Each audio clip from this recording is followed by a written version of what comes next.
Subscribe to our channel and click on the bell button to receive important financial updates faster than anybody else. Friends, welcome to another video on your channel Profit in Equities.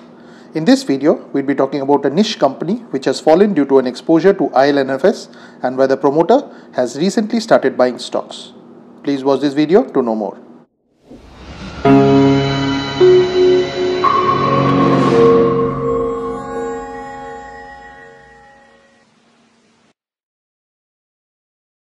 Now the company in question is Persistent Systems Limited, which is available at Rs 556.70 and the face value for it is 10.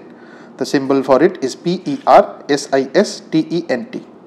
Now Persistent Systems Limited is engaged in the business of building software products. Now in the recent past, non-banking financial companies bore the brunt of the infrastructure leasing and financial services default crisis, but there was collateral damage as well. Pune-based Persistent Systems emerged as the latest victim thanks to its exposure to IL&FS. On October 22, when the company announced its September quarter results, the company disclosed that it had deposits worth Rs 43 crores with IL&FS, which would mature at various dates from January 2019 to June 2019. It has also not helped that the company's results disappointed investors. As a result of posting poor numbers, the stock hit a 52-week low of Rs 540 before closing 16% lower at Rs 564. That said, as of September 18 end, there have been no defaults in payment of interest and the management believes that there is no immediate need to recognize any impairment. Even as the stock came under selling pressure, the promoter Anand Deshpande bought 18,000 shares worth Rs 10 million on October 24, which helped arrest the free fall.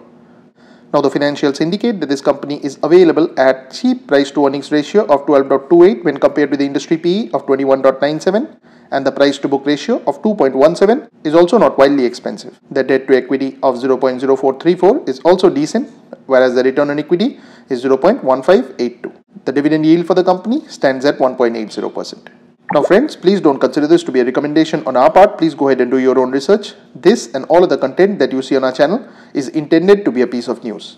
Thanks for watching, and if you have not yet subscribed to this channel, please consider doing so.